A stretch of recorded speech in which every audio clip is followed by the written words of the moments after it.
So, what is it about the Vielo V+1 that makes it one of the most stunning bikes I've ridden in 21 years doing this caper? Well, obviously, heart of any bike is the frame.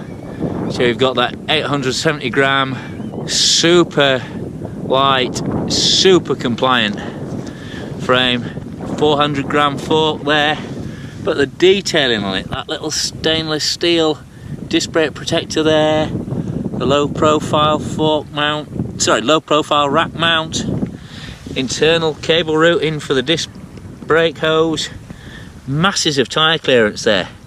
Like I say, up to a 42mm in a 700C, up to a 47mm in Road Plus, and this has got a 38 in there at the moment. And you see, bags of room, and it can be supplied with full mudguards as well, specifically designed for the bike. Neat Vielo logo there on the tapered head tube, Vielo carbon bar, Vielo stem with that triangular aesthetic to go with the rest of the bike, fabric silicone bar tape for plenty of grip, SRAM force shifter on that side, SRAM force shifter on that side, but like I say, slaved to the dropper post. RockShox reverb, hydraulic dropper post, infinitely adjustable in terms of how much you want to drop it, so you could just drop it an inch or two just to get a bit more mobility over rough pave sections, or you can slam it all the way down for when you're getting daft on single track. That super shallow leaf spring top tube there, and also you're getting that same super shallow treatment on the down tube as well, with that really neat UK specific, so the rear brake comes through as well as the dropper post into the frame there in a really clean line with no paint rub at all, although you can get the frame Invisi-framed, which is a mountain bike synthetic protection coating you can put on there to thoroughly protect your investment. 2 bottle cage bosses in the conventional space, and then another one hidden under there. I do apologise, Ian, I had got this absolutely sparkling clean, I promise, after racing it yesterday, but they're just too much fun, this bike. It always makes me go off and explore and chuck it through streams in the middle of the moors or rip up a bit of single track, so I'm blaming it on you. You've made the bike too good, that's why I keep getting it dirty. SRAM force chain ring there, single ring. I mean, the bike will come with, this is not quite production spec bikes will come with a direct mount ring, which is an even neater way of fitting that fixture on. That really trick. Do people say trick anymore? Well, I've just said it.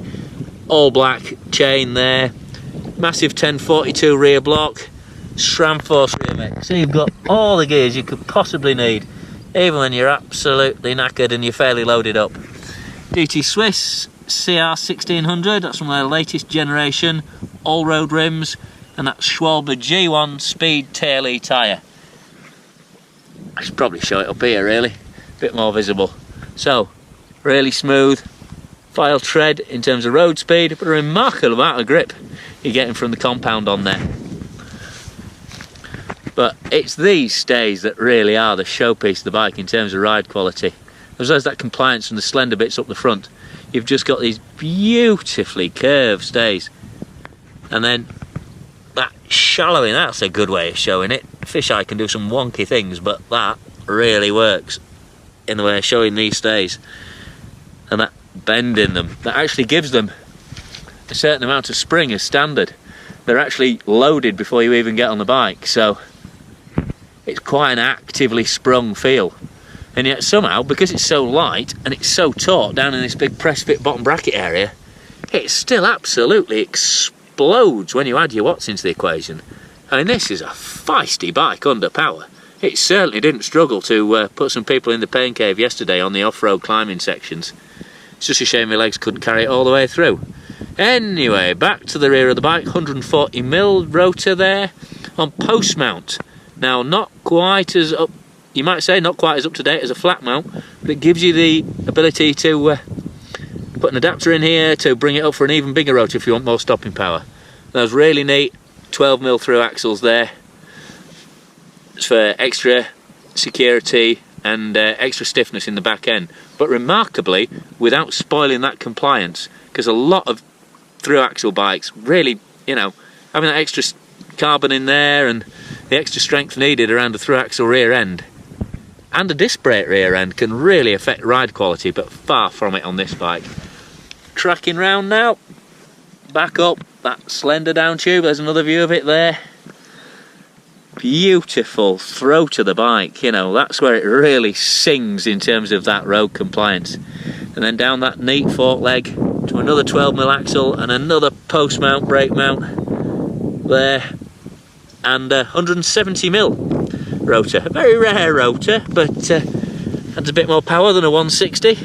To be honest, I mean, this is a review, not an advert. You do get a little bit of judder from that fork if you're really anchoring on. So if you want a smoother ride, maybe go with a smaller rotor. But I'm perfectly happy with an occasional bit of twang from the fork leg when it's such a smooth and compliant ride overall.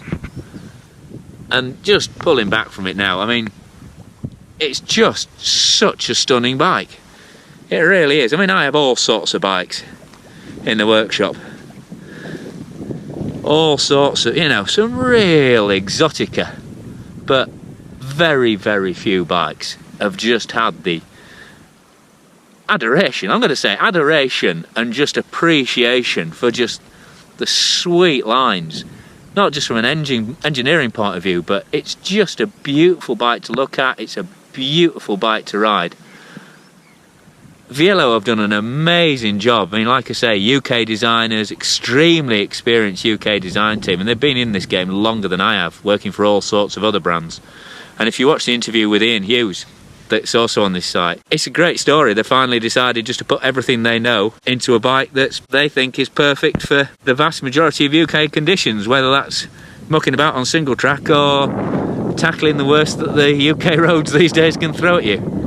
And if you've got the money for it, I mean, that's a select few, but it is an incredible investment in your cycling enjoyment and cycling versatility. Vielo, you've done a stunning job on a truly stunning bike. It's just a joy, absolute joy to ride. I have absolutely loved my time with the V+1, and I'll be very, very sorry to see it go. But more bikes on the channel and more bikes coming up from Vielo as well. So if you haven't watched the interview with Ian from Vielo already, get that watched now, and otherwise start saving your pennies for what I would argue is the ultimate versatile UK all-terrain, ultra high performance, breathtakingly beautiful all-round bike right now.